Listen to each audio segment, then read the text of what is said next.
Hey, thanks so much for joining us for this devotional on this, what is this, the second Sunday of 2021.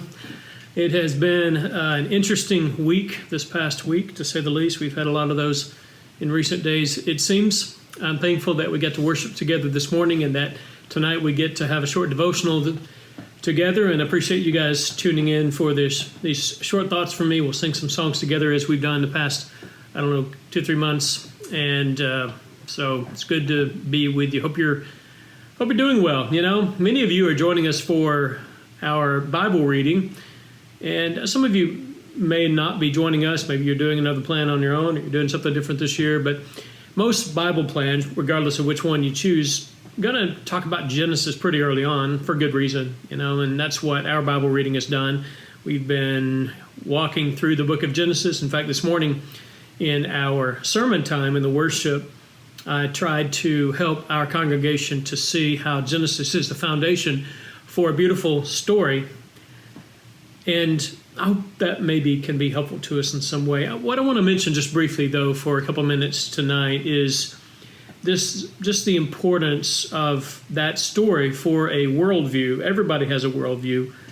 Everybody has one. You've got this lens through which you read Scripture.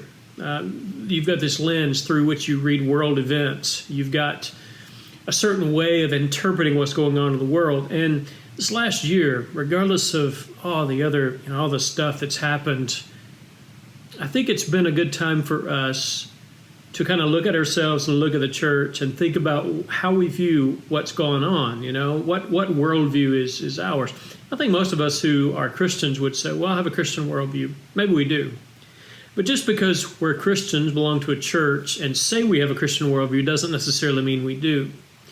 And so it's probably good for me and you both to sit down sometimes and just kind of think about the way that we interpret things and what makes us happy, what makes us sad, what gets us anxious, and what makes us hopeful.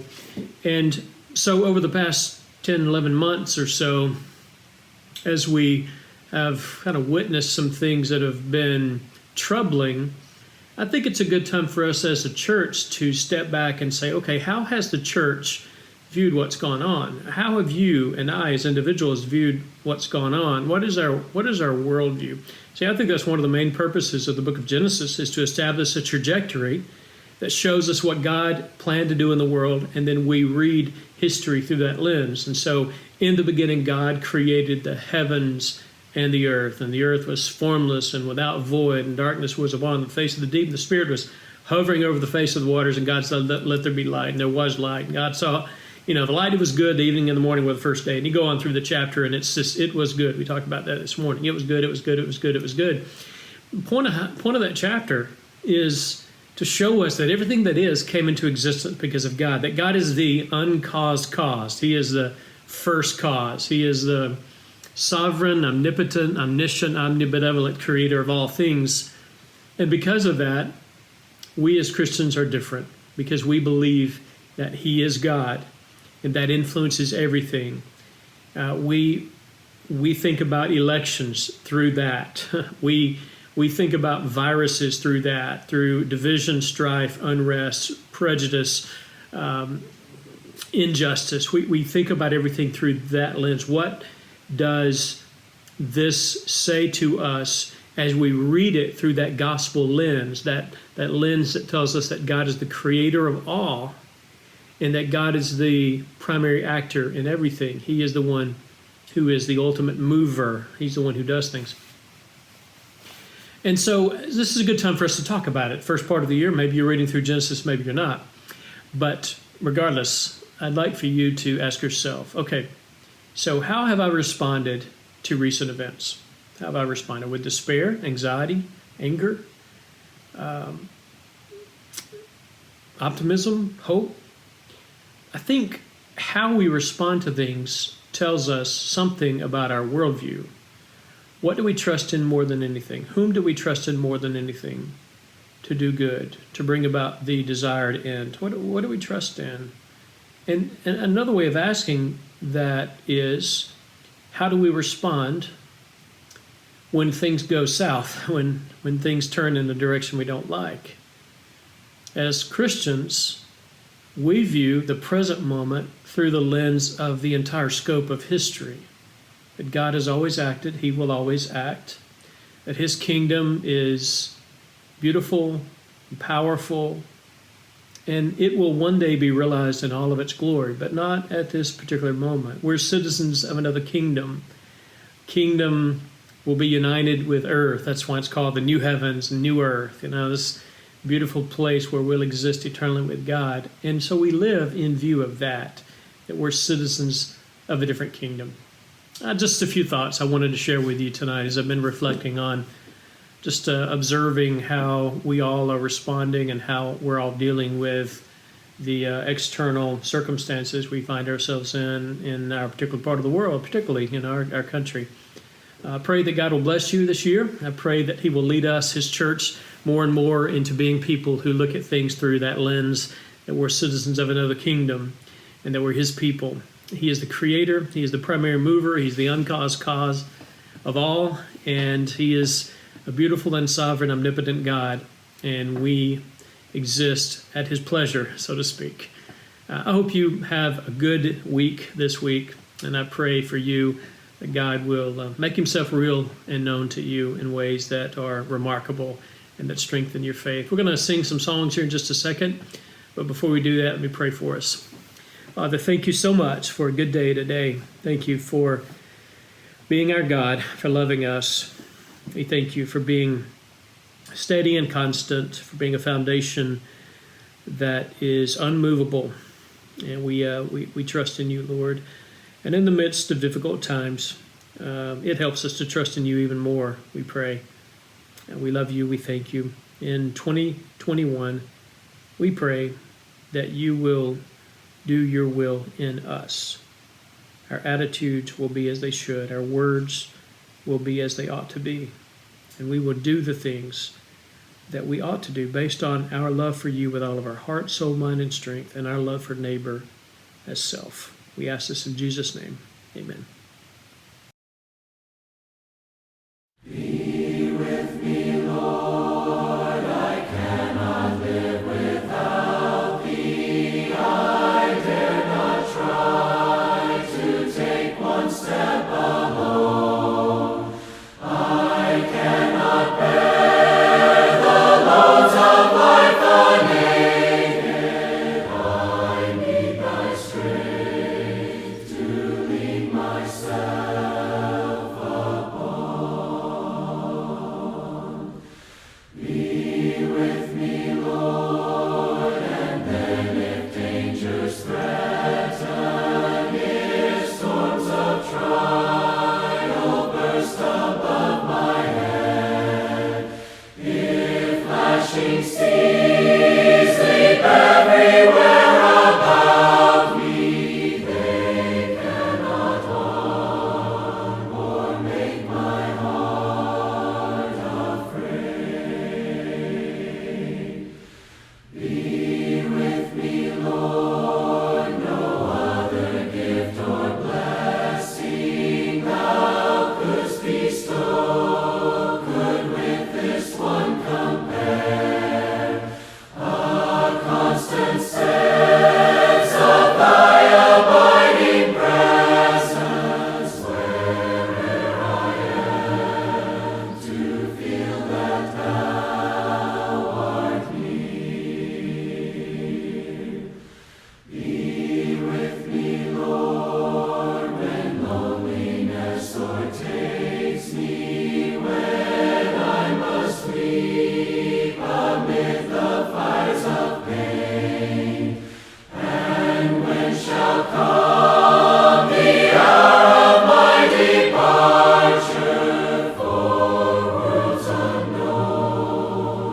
O Lord, be with me then.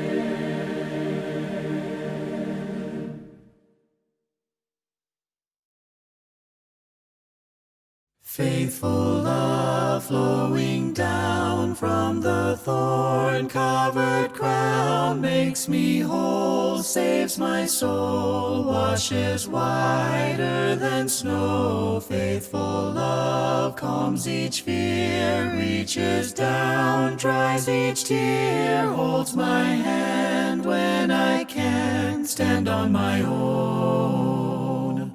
Faithful love from above came to earth to show the Father's love. And I'll never be the same, for I've seen faithful love face to face, and Jesus is his name. Faithful love is a friend just when hope seems to end. Welcome face, sweet embrace, tender touch filled with grace. Faithful love, endless power, living flame, Spirit's fire, burning bright in the night, guiding my way. Faithful love from above came to earth to show the Father's love. And I'll never be the same, for I've seen faithful love face to face, and Jesus is his name. Faithful love from above came to earth to show the Father's love. And I'll never be the same, for I've seen faithful love face to face, and Jesus is his name.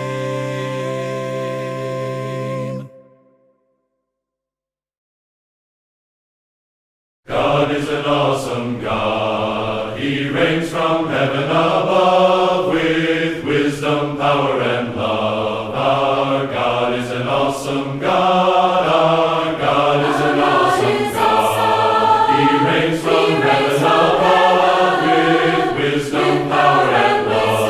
Our God is an awesome God. Our God is an awesome God. He reigns from heaven above with wisdom, power, and love. Our God is an awesome God. Our God is awesome. He reigns from heaven with wisdom, power, and wisdom. Our God is an awesome God. Our God is an awesome God. He reigns from heaven with wisdom, power, love. Our God is an awesome God. Now when he rolled up his sleeves, he wasn't putting on the Ritz. Our God is an awesome God. There's thunder in his footsteps, and lightning in his fist. Our God is an awesome God. And the Lord wasn't joking when he kicked him out of Eden. It wasn't for no reason that he shed his blood. His return is very soon, and so you better be believing. Our God is an awesome God. Yes, we know that he's awesome. And he reigns with power and wisdom. Our God is an awesome God. And we know that he's awesome. And he reigns with power and wisdom. Now when the sky was starless in the void of the night, Our God is an awesome God. he spoke into the darkness and created the light. Our God is an awesome God. The judgment and wrath he poured out on Sodom, his mercy and grace he gave us at the cross. I hope that we have not too quickly forgotten that Our God is an awesome God. yes, we know that he's awesome.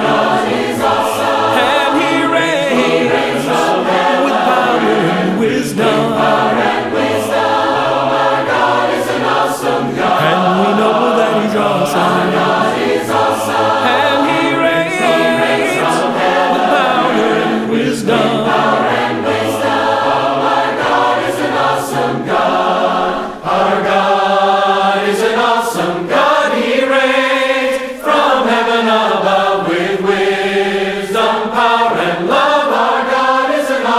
Yes, we know that He's awesome.